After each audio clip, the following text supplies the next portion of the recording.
Krishna, dear devotees, welcome back to the daily readings of Srila Prabhupada's books right here in Hive. If you speak Anglo-Saxon, it means haven. Yes, it's a safe haven. The world's going nuts. 80% of the boats, ships that are taking things from one place to another to maintain this crazy culture are now idle. They're in the ocean waiting to go into ports, and the whole thing is shaking. The whole planet's shaking. But we are in the haven. In the morning we're reading Bhagavad-gita, in the evening we're reading Bhagavad-gita, and during the day we're hearing Sri Chaitanya Charitamrita to do the final proof hearing for the CC audiobooks. So, here we are, Srimad Bhagavata Mahima Stotram from Sri Krishna Lila Stava, which we're reading even though it was done purposefully to glorify the Bhagavatam. It is also glorifying the Bhagavad-gita, spoken by Krishna himself. Bhagavatam spoken about Krishna. And also Krishna speaks the Uddhava Gita in the 11th canto also of the Bhagavatam. So here we go.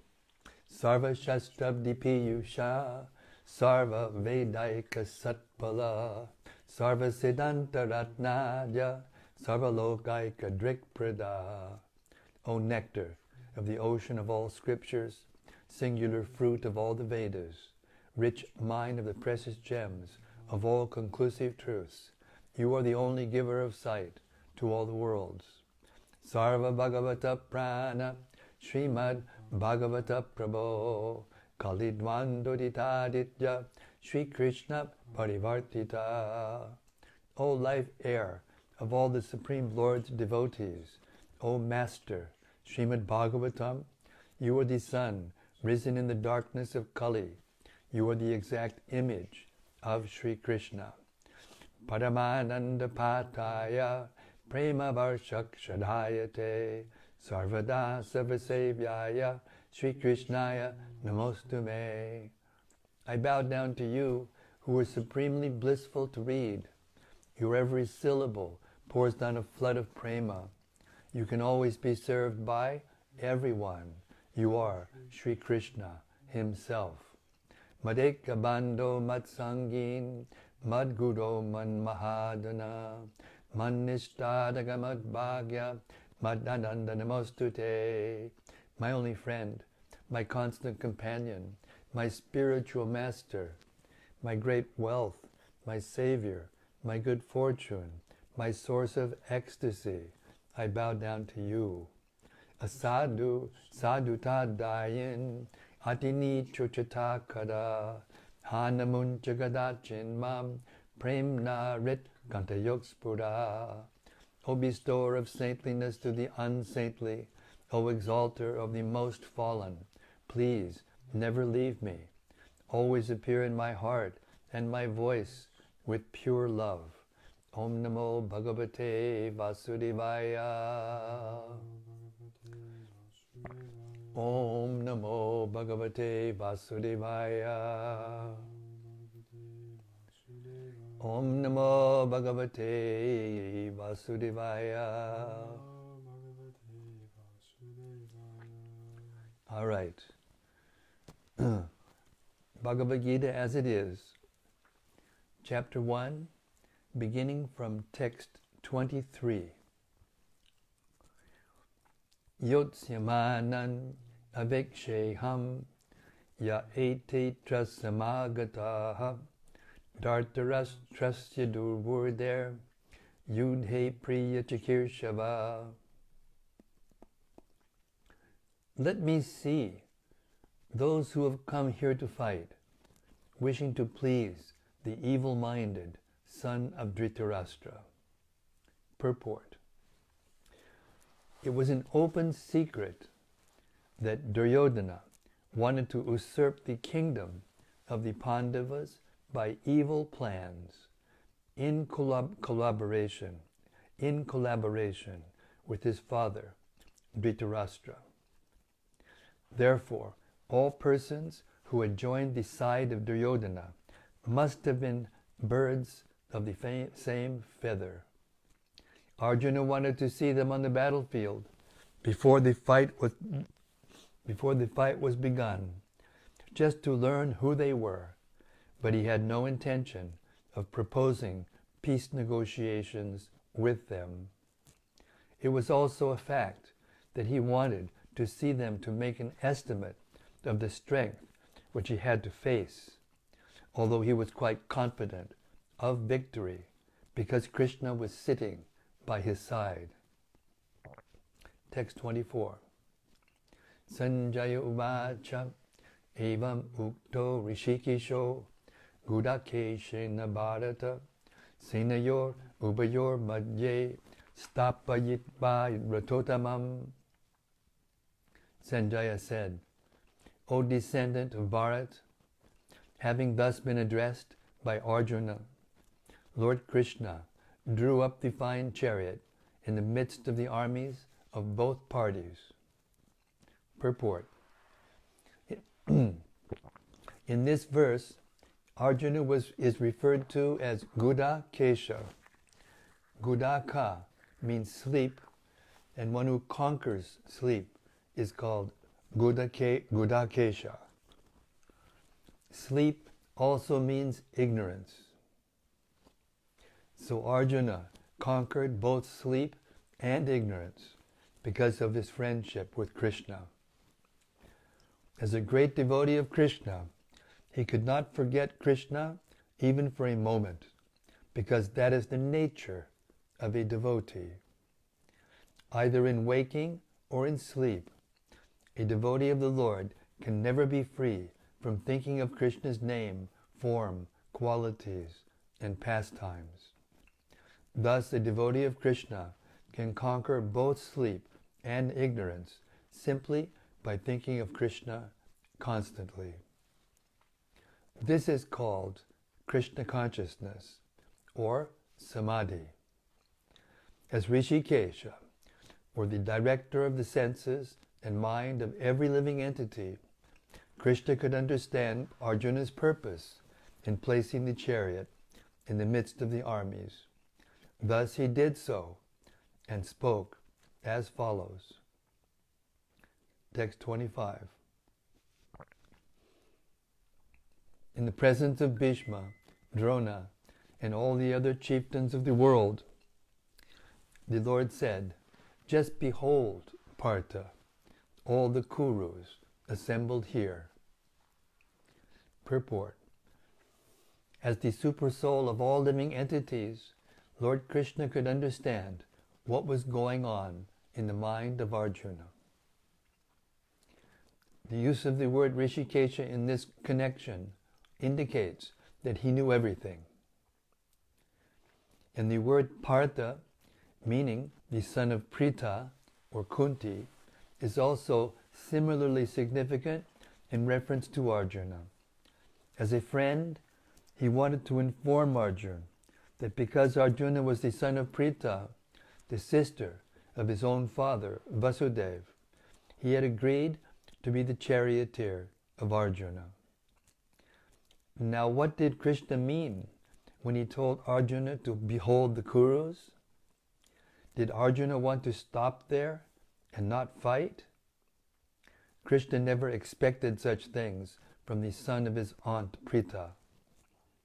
His mind, the mind of Arjuna, was thus predicted by the Lord in friendly joking. Text 26. Tatra pashyat stitan partha pitrin atta pitamahan acharyan matulang bhartrin putran pautran sikingstata shvashuran shuridas chaiva senayor ubayorapi. There Arjuna could see, within the midst of the armies of both parties, his fathers, grandfathers, teachers, maternal uncles, brothers, sons, grandsons, friends, and also his fathers-in-law and well-wishers. Purport. On the battlefield, Arjuna could see all kinds of relatives. He could see persons like Burishrava, who were his father's contemporaries, grandfathers, Bhishma and Somadatta, teachers like Dronacharya and Kripacharya, maternal uncles like Shalya and Shakuni, brothers like Duryodhana, sons like Lakshman, friends like Ashwatthama, well-wishers like Kritavarma, etc. He could see also the armies which contained many of his friends. Text 27. Tan samiksha sukaunteyak sarvan bandhun avastitan kripaya paraya vishto vishidan idamabravit. When the son of Kunti, Arjuna, saw all these different grades of friends and relatives, he became overwhelmed with compassion and spoke thus. Text 28. Arjuna uvacha drishtvaimam swajanam Krishna yuyutsum samupashtitam siddhanti mamagatrani mukam cha parishushati. Arjuna said, "My dear Krishna, seeing my friends and relatives present before me in such a fighting spirit, I feel the limbs of my body quivering and my mouth drying up." Purport. Any man who has genuine devotion to the Lord has all the good qualities which are found in godly persons or in the demigods, whereas the non-devotee, however advanced he may be in material qualifications by education and culture, lacks in godly qualities. As such, Arjuna, just after seeing his kinsmen, friends, and relatives on the battlefield, was at once overwhelmed with compassion for them who had so decided to fight amongst themselves. As far as his soldiers were concerned, he was sympathetic from the beginning, but he felt compassion even for the soldiers of the opposite party, foreseeing their imminent death. And while he was so thinking, the limbs of his body began to quiver and his mouth became dry. He was more or less astonished to see their fighting spirit. Practically the whole community, all blood relatives of Arjuna, had come to fight with him. This overwhelmed a kind devotee like Arjuna. Although it is not mentioned here, still one can easily imagine that not only were Arjuna's bodily limbs quivering and his mouth drying up, but he was also crying out of compassion. Such symptoms in Arjuna were not due to weakness, but to his soft-heartedness, a characteristic of a pure devotee of the Lord. It is said, therefore, Yas yasti bhaktir bhagavatya kinchana sarvair gunais tatra samasate sudaha harava bhaktasya kuto mahadguna mano ratena satidhavato bihi. One who has unflinching devotion for the personality of Godhead has all the good qualities of the demigods. But for one who is not a devotee of the Lord, has only material qualifications that are of little value. This is because he is hovering on the mental plane and is certain to be attracted by the glaring material energy. Srimad Bhagavatam 5:18, 12. Text 29. Viputush chasharide me ramaharshas chajayate gandhivam srangsate hastat chakchaiva paridhayate. My whole body is trembling. My hair is standing on end. My bow, Gandhiva, is slipping from my hand, and my skin is burning. Purport. There are two kinds of trembling of the body, and two kinds of standings of the hair on end. Such phenomena occur either in great spiritual ecstasy or out of great fear under material conditions. There is no fear in transcendental realization. Arjuna's symptoms in this situation are out of material fear, namely loss of life.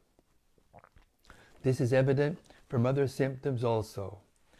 He became so impatient that his famous bow, Gandiva, was slipping from his hands.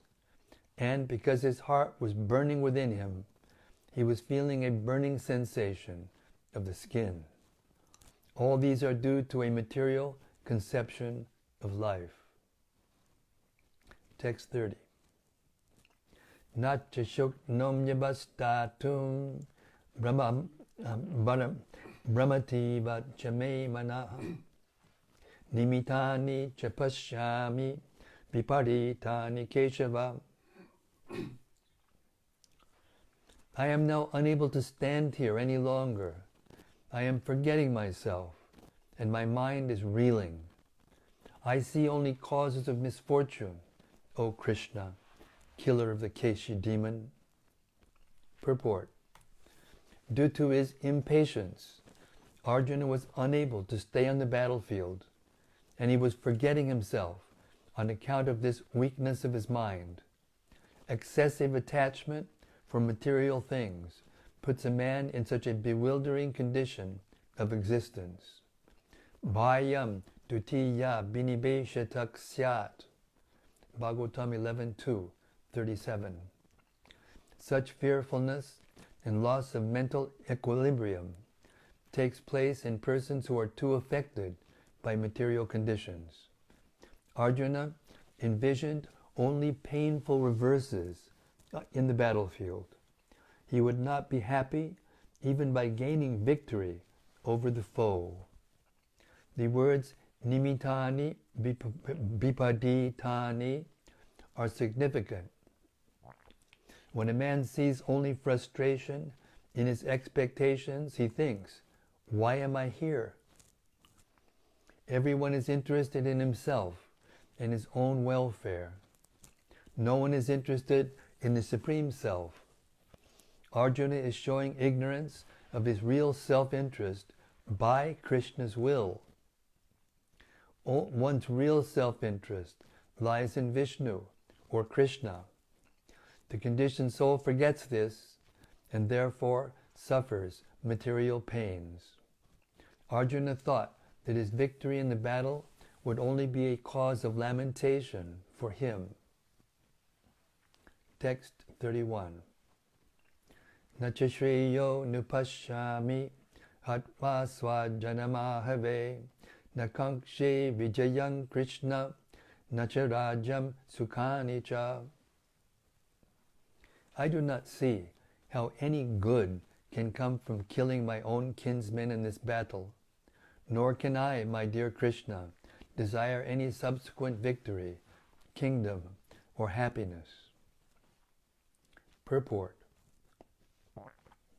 Without knowing that one's self-interest is in Vishnu or Krishna, conditioned souls are attracted by bodily relationships, hoping to be happy in such situations.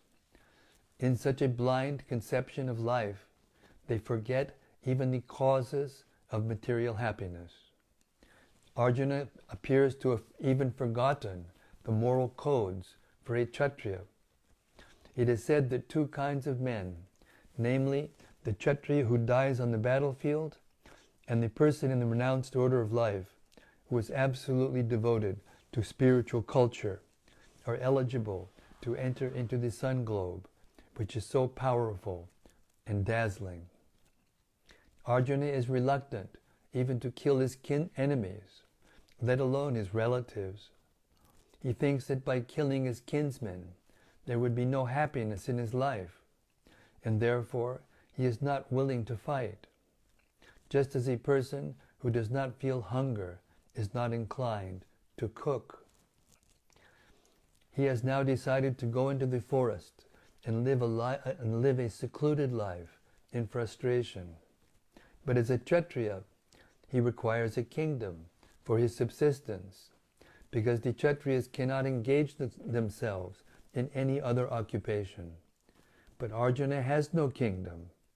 Arjuna's sole opportunity for gaining a kingdom lies in fighting with his cousins and reclaiming the kingdom inherited from his father, which he does not like to do. Therefore, he considers himself fit to go to the forest to live a secluded life of frustration. Text 32 through 35. Kim no rajina govinda, kim bogayar jibitena va, yesham arte kankshitam no, rajam boga sukhani cha, ta ime vasita yude, pranang chaktva danani cha, acharyak pitarak putras, tataiva chapita mahaha, matulak shashura pautra, shala sambandinastata, etan nakhantum ichchami, gnatopi madhusudana, apitrai lokya rajasya, heto kim numahi krite, nihatya dhartarashtrana, kapriti sajjanardana. O Govinda, of what avail to us are a kingdom, happiness, or even life itself, when all those for whom we may desire them are now arrayed on this battlefield? O Madhusudana, when teachers, fathers, sons, grandfathers, maternal uncles, fathers-in-law, grandsons, brothers-in-law, and other relatives are ready to give up their lives and properties and are standing before me, why should I wish to kill them, even though they might otherwise kill me? O maintainer of all living entities, I am not prepared to fight with them, even in exchange for the three worlds, let alone this earth. What pleasure will we derive from killing the sons of Dhritarashtra?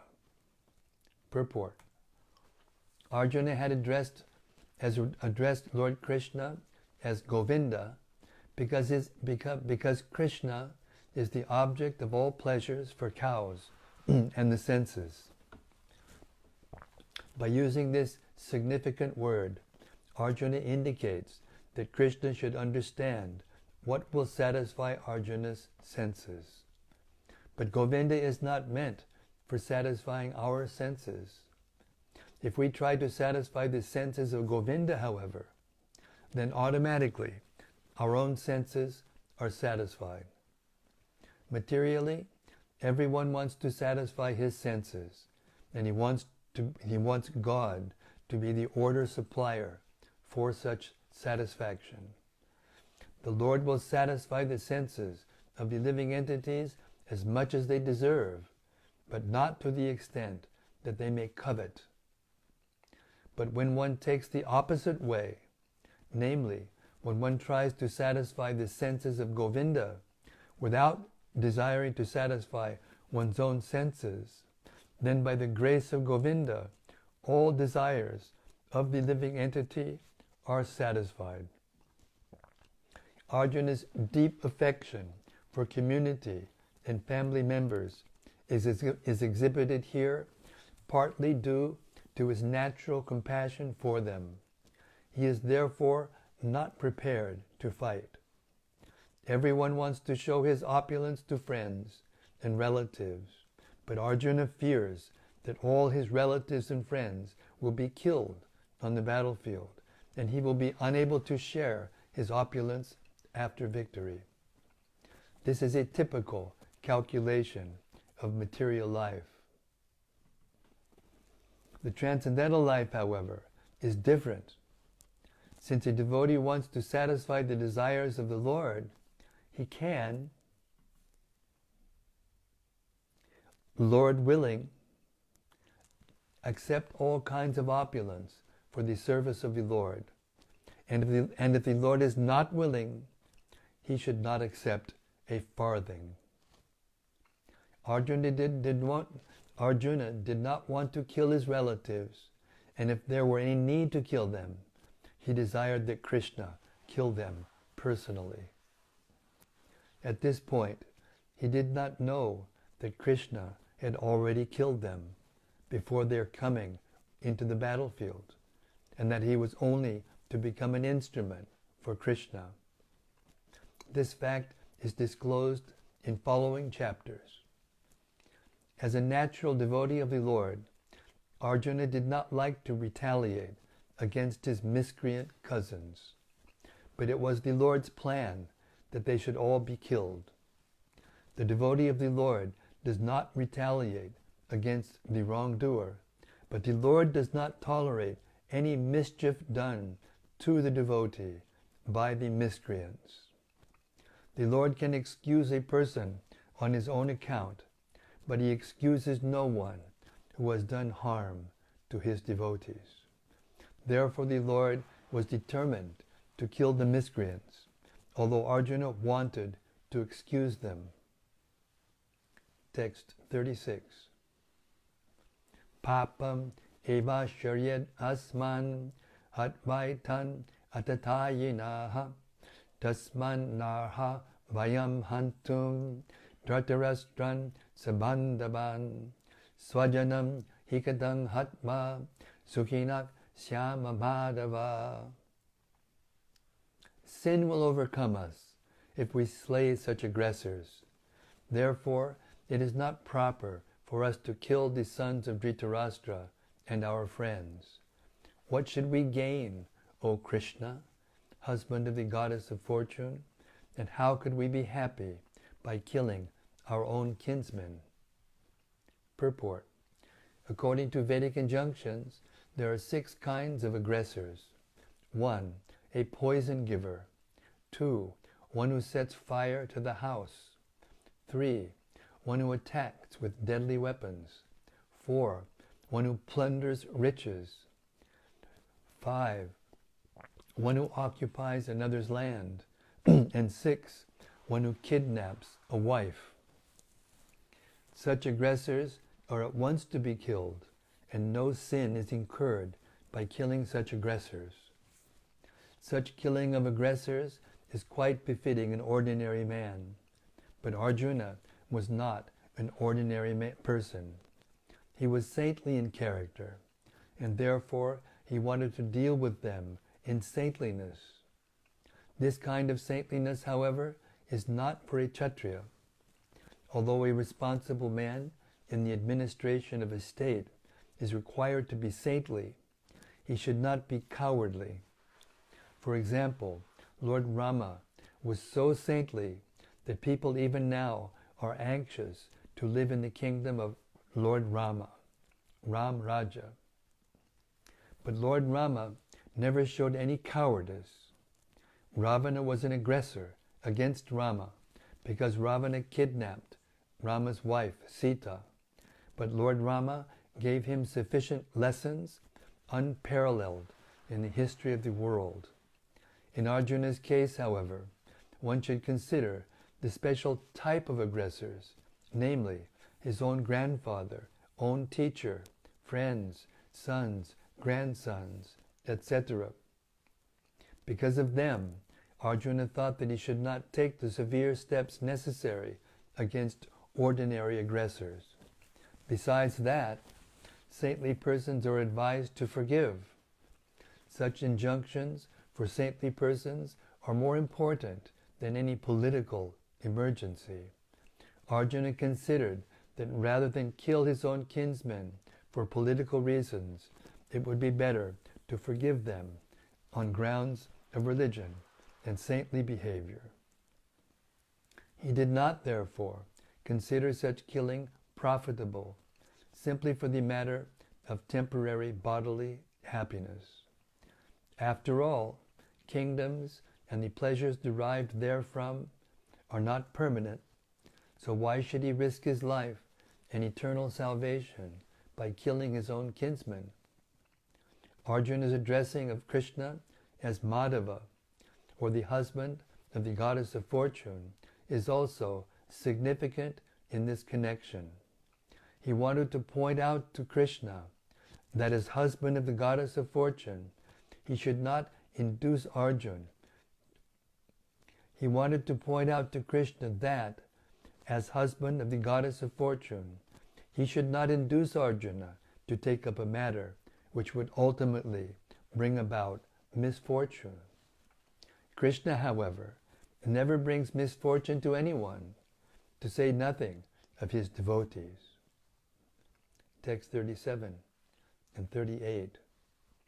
Yadyapyeti napashyanti lobo pahata chetasaha kulakshaye kritam dosham mitra drohe chapatakam gatang nagyeyam asmabi papad asman nivartitum kulakshaye kritam dosham prapashad bir janardana.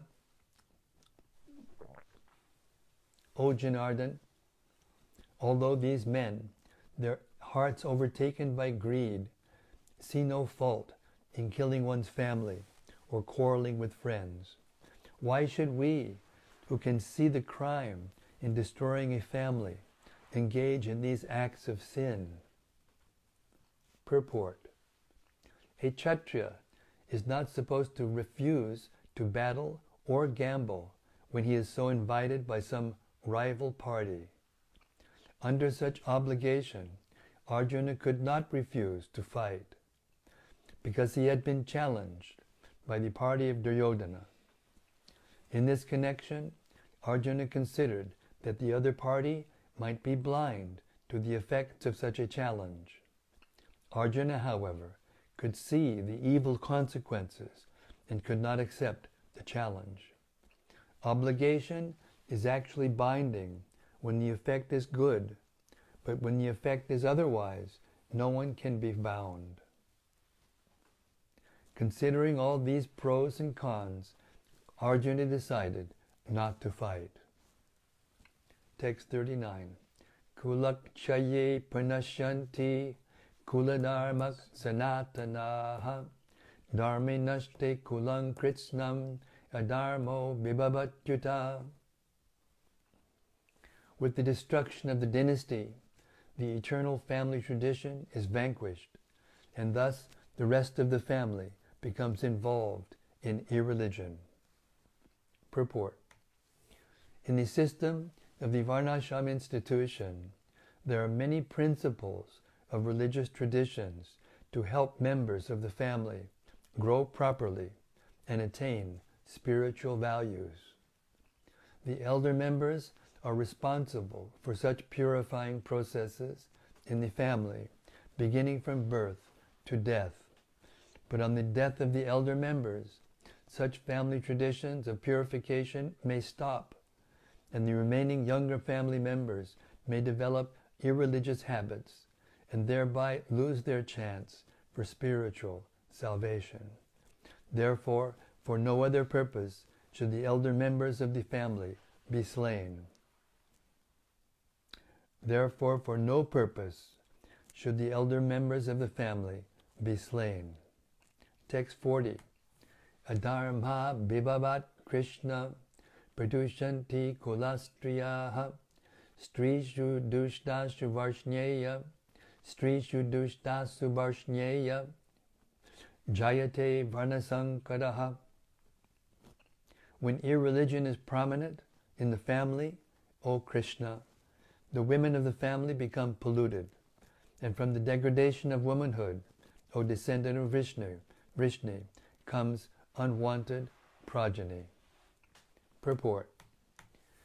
Good population in human society is the basic principle for peace, prosperity, and spiritual progress in life. The Varnashram religion's principles were so designed that the good population would prevail in society for the general spiritual progress of state and community. Such population depends on the chastity and faithfulness of its womanhood. As children are very prone to be misled, women are similarly very prone to degradation. Therefore, both children and women require protection by the elder members of the family. By being engaged in various religious practices, women will not be misled into adultery. According to Chanakya Pandit, women are generally not very intelligent and therefore not trustworthy. So the different family traditions of religious activities should always engage them, and thus their chastity and devotion will give birth to a good population, eligible for participating in the Varnashram system. On the failure of such Varnashram dharma, naturally the women become free to act and mix with men, and thus adultery is indulged in at the risk of unwanted population. Irresponsible men also provoke adultery in society, and thus unwanted children flood the human race at the risk of war and pestilence. Text 41. Sankaro nadakayaiva kulagnanam kulasya cha patanti pitado yeshang luptapindotaka kriyaha. An increase in unwanted population certainly causes hellish life, both for the family and for those who destroy the family tradition. The ancestors of such corrupt families fall down because the performances for offering them food and water are entirely stopped. Purport. According to the rules and regulations of fruitive activities, there is a need to offer periodical food and water to the forefathers of the family. This offering is performed by worship of Vishnu, because eating the remnants of food offered to Vishnu can deliver one from all kinds of sinful reactions. Sometimes the forefathers may be suffering from various types of sinful reactions, and sometimes some of them cannot even acquire a gross material body and are forced to remain in subtle bodies as ghosts. Thus, when remnants of prasadam food are offered to forefathers by descendants, the forefathers are released from ghostly or other kinds of miserable life. Such help rendered to forefathers is a family tradition, and those who are not in devotional life are required to perform such rituals. One who is engaged in the devotional life is not required to perform such actions. Simply by performing devotional service, one can deliver hundreds and thousands of forefathers from all kinds of misery. It is stated in the Bhagavad-gita 11.5.41, Divarshi bhutaptanrinam pritrinam nakinkadot nayamrini charajan sarvatmana yak sharanam sharanyam gato mukundam parihrityakartam. Anyone who has taken shelter of the lotus feet of Mukunda, the giver of liberation, giving up all kinds of obligation, and has taken to the path in all seriousness, owes neither duties nor obligations to the demigods, sages, general living entities, family members, humankind, or forefathers. Such obligations are automatically fulfilled by performance of devotional service to the Supreme Personality of Godhead. Text 42. Doshire e taik kulagnanam varnasankardakardakahi utsajanti jati dharmak kuladharmas chashashvataha. By the evil deeds of those who destroy the family tradition and thus give rise to unwanted children, all kinds of community projects and family welfare activities are devastated. Purport.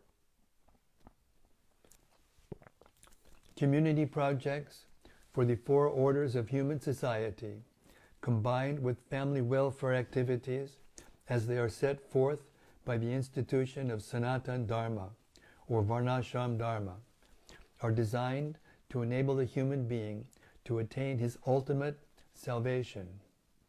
Therefore, the breaking of the Sanatana Dharma tradition by irresponsible leaders of society brings about chaos in that society, and consequently, people forget the aim of life, Vishnu. Such leaders are called blind, and persons who follow such leaders are sure to be led into chaos. Text 43. Utsanakula dharmanam manushanam janardana narake niyatam baso bhavati yushamushama bhavati yanushushuma. O Krishna, maintainer of the people, I have heard by disciplic succession that those whose family traditions are destroyed dwell always in hell. Purport.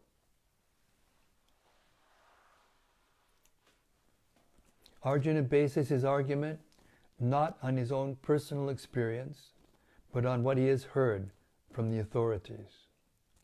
That is the way of receiving real knowledge. One cannot reach the point of factual knowledge without being helped by the right person who was already established in that knowledge. There is a system in the Varnashram institution by which before death one has to undergo the process of atonement for his sinful activities. One who is always engaged in sinful activities must utilize the process of atonement called the Prayaschita.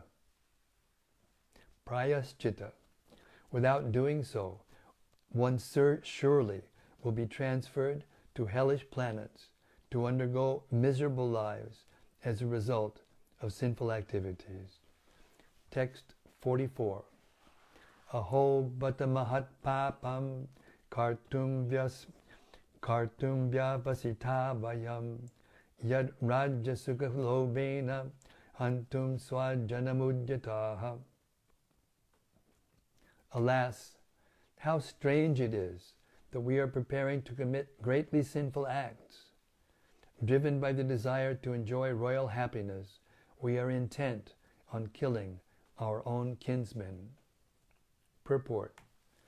Driven by selfish motives, one may be inclined to such sinful acts as the killing of one's own brother, father, or mother.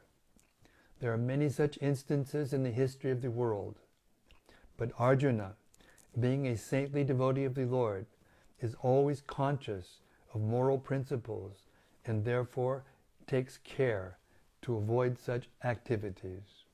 Text 45. Yadi mam apitikaram ashritam shastrapanaya dartarastra ranehanyus tanmek chema tanmek chema tadam bhavet. Better for me if the sons of Dhritarashtra, weapons in hand, were to kill me unarmed and unresisting on the battlefield. Purport. It is the custom, according to Kshatriya fighting principles, that an unarmed and unwilling foe should not be attacked. Arjuna, however, decided that even if attacked by the enemy in such an awkward position, he would not fight. He did not consider how much the other party was bent upon fighting. All these symptoms are due to soft-heartedness resulting from his being a great devotee of the Lord. Text 46. Sanjaya uvacha evam uktvarjunak sankhe rato pashta upavishat vishvija sashadam chapam shokasam vignamanasaha. Sanjaya said, Arjuna, having thus spoken on the battlefield, cast aside his bow and arrows and sat down in the chariot, his mind overwhelmed with grief. Purport. While observing the situation of his enemy, Arjuna stood up on the chariot, but he was so afflicted with lamentation that he sat down again, setting aside his bow and arrows. Such a kind and soft-hearted person in the devotional service of the Lord is fit to receive full knowledge. Thus end the Bhaktivedanta purports to the first chapter of the Srimad Bhagavad-gita in the matter of observing the armies on the battlefield of Kuruksetra. Jai Shri Arjuna ki jai, Shri Krishna ki jai, Providence ki jai, Gaur Premanande. Hari Hari Bol. Okay. Hare Krishna. I'm getting so much taste and nectar from hearing all the verses and the purports read consecutively for a whole half a chapter. It's too much nectar. Hare Krishna. So if anybody's got some reflections about what we've read, please be our guest.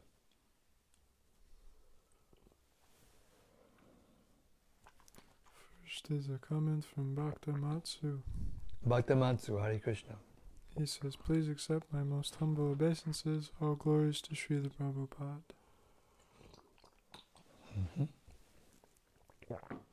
From Gopakanya Devi Dasi. Haribo Gopakanya Devi Dasi, Hare Krishna. She says, Hare Krishna, dear Maharaj and all friends, all glories to Srila Prabhupada. All glories to Prabhupada. From Satar Esther. Satar Esther. Hare Krishna, Dandavat Pranam. Haribo. And something here from Daityari Haridas. Daityari Haridas ki jai. He says, Hare Krishna Maharaj, thank you for reading this evening. All glories to the daily readings. It's interesting that even though Arjuna's reasons not to fight are based on a material conception of life, at least most of them seem to be based on very good moral and religious principles and underpinned by his natural concern for the welfare of others, but that these good qualities, due to his being a devotee, are just being misapplied.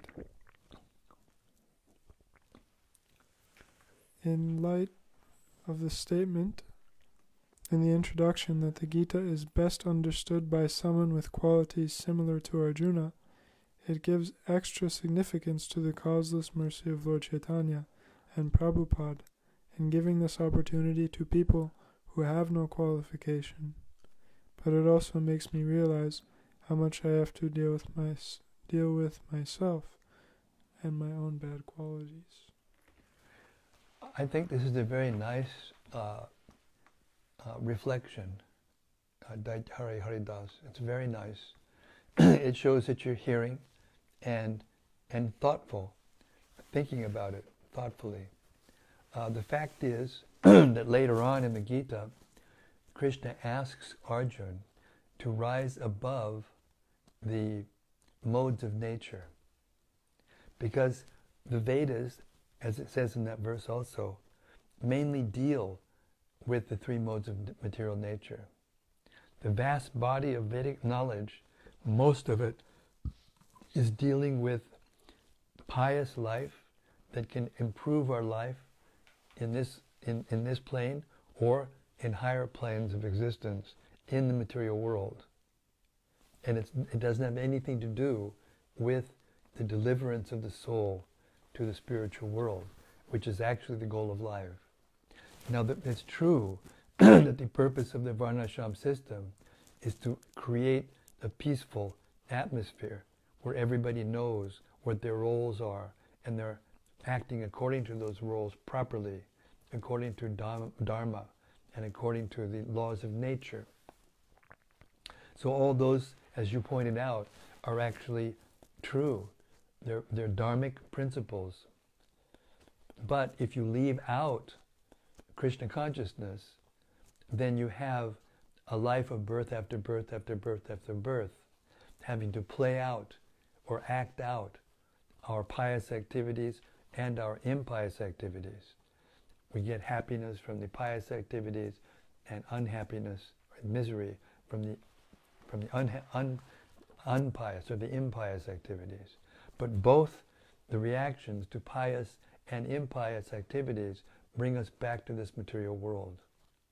So the whole purpose of the Gita is to rise the human being to the platform of spiritual identification and spiritual purpose in the goal of life. And that was actually transcendental to the other factors of Arjuna's consideration. And at the end of the day, because Krishna is actually doer and controller of everything, without his satisfaction, no one can be happy. Not truly happy, spiritually. So I think it's a very thoughtful reflection, and I think we should all try to be pious and try to be soft-hearted and try to be proper, but at the same time, we must be Krishna conscious. The world right now is in the brink. If we don't become strong in our Krishna consciousness, we'll be swept away by the inevitability of catastrophes that are going to happen in the future. And we don't have to, it's not a soothsaying, I'm not some kind of mystic seer. It's just there in the Shastra, it's in the history of the universe, it's in the future, according to those who are actually seers. So we need to be prepared in Krishna consciousness, not only with laying the foundations of pious life by creating, varnashram structure and acting according to the laws of nature, the Daivi varnashram, but we also have to be very strong in our Krishna consciousness so that we can lead people out of this cycle of birth and death and go back home, back to the spiritual world, where we can live eternally, full of bliss and knowledge. Hare Krishna.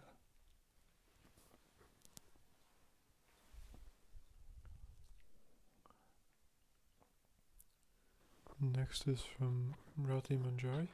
Hare Krishna, Rati. She says, Jai Guru Maharaj, thank you for your tasteful reading of the Bhagavad-gita As It Is. Thank you very much.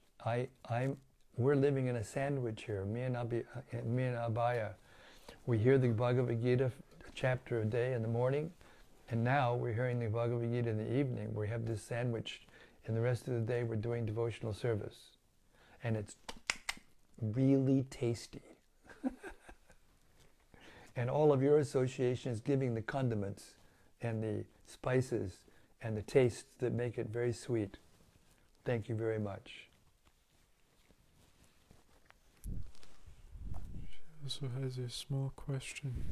Okay. I was wondering if you can elaborate on what the term community projects is referring to. Well, in the Vedic culture, community projects would be things that they would do to help protect one another, like growing trees, digging wells. We don't have that kind of thing so much in a modern Western culture because we have, plumbing systems and sewage systems and, electrical grids. These are all community projects. But in the Vedic culture, those things didn't exist. But, planting trees and making parks and digging wells so people have water, and that kind of thing. Those are pious activities, community projects. The people get together and they do those things for each other. And there's also, they help each other out when it comes to, the religious ceremonies that go on in birth and death and marriages and, all the things that make human society peaceful.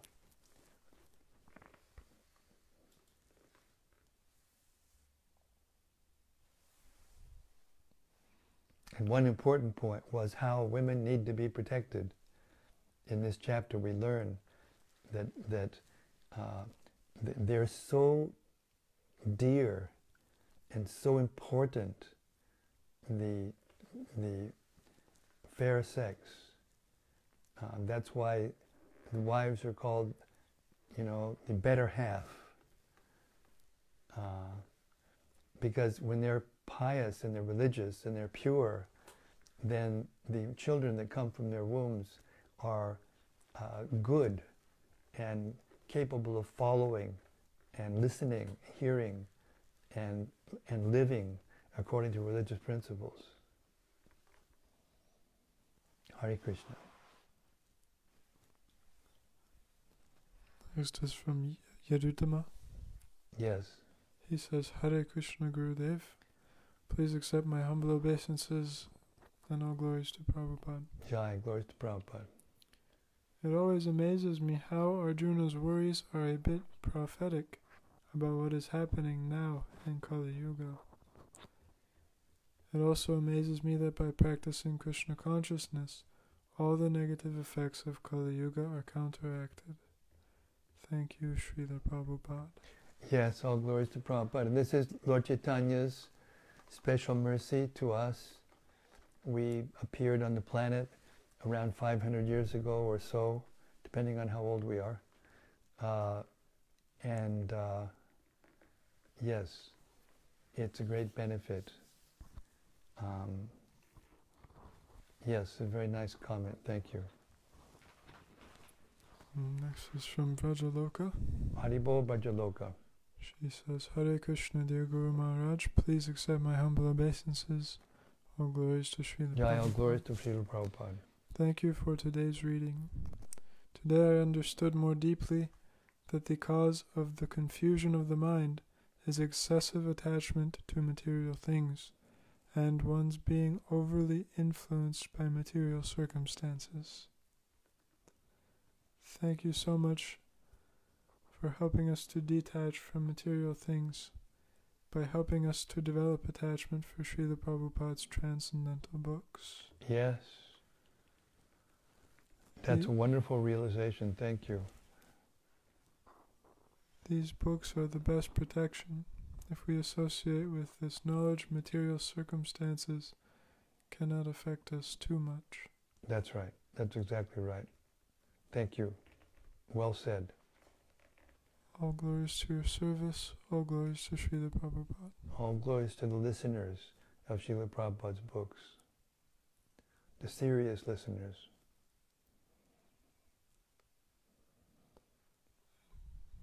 More from Daitari Haridas. Mm-hmm. I always find it that it's so easy to be fired up to do something when I'm confident of being effective or useful in my effort, that there will be a tangible result. Going out and Sankirtan in Cardiff can be tough. I often get smashed in spite of how hard I try to pray to be an instrument. In spite of how hard I try or pray to be an instrument, and see other devotees doing much better than me, even when they only go out for half a day. How can we avoid becoming depressed or disheartened by such situations? Read the story of Krishna and the cowherd boys when he sent the cowherd boys to get some food from the Brahmins who were performing Vedic sacrifices. And they flatly refused. They were so puffed up they couldn't even, think about Krishna and Balaram. So they came back to Krishna and Balaram and they said, they wouldn't give us anything. And Krishna says, that's okay, don't be disturbed, be patient. This is the nature of begging. So when you go out and you're asking for donations and trying to give people books, spiritual books, you can't expect it to be easy. But therefore the fruits of that activity are very great. The realizations you get about the difference between material and spiritual existence and material and spiritual mentality is profound. I have found in almost 50 years now, it's been 49 years and what day is today? 13th. 49 years and 5 days. 5 days since I first met Prabhupada and had my life changed by his mercy. So yes, Hare Krishna.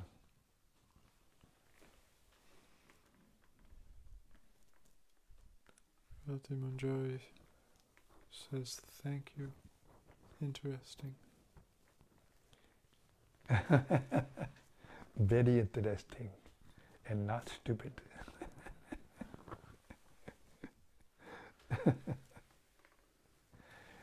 Thank you everyone for your wonderful reflections and for your appreciation of the effort we're putting into reading Prabhupada's book straight. I think it's extremely important. Rasika Shirmani and I are working 5 hours a day, to approve here this CC audio files so they can be put out there, hopefully before long, in audiobook form, so people can get this knowledge and get the association of Srila Prabhupada and the other acharyas and great personalities that are in the pages of these books through the medium of sound. It comes through the medium of sound. So I thank you so much for being there to hear, because, the ear is just as important as the tongue when it comes to conjuring spiritual knowledge and vision. Bhagavad-gita As It Is ki jai. Samaveta Bhaktivedanta ki jai. Gaur Premanandi Hari Hari Bol. See you tomorrow night. Same time, same place, same topic. The unfolding starting tomorrow with the instructions of Krishna to Arjuna and to all of human society forever. We should never think that the teachings of the Bhagavad-gita are for a certain time and place in history. It is eternal. It is for everyone, in all times, in all places, in all circumstances. See you tomorrow night. Hare Krishna. Glories to Prabhupada.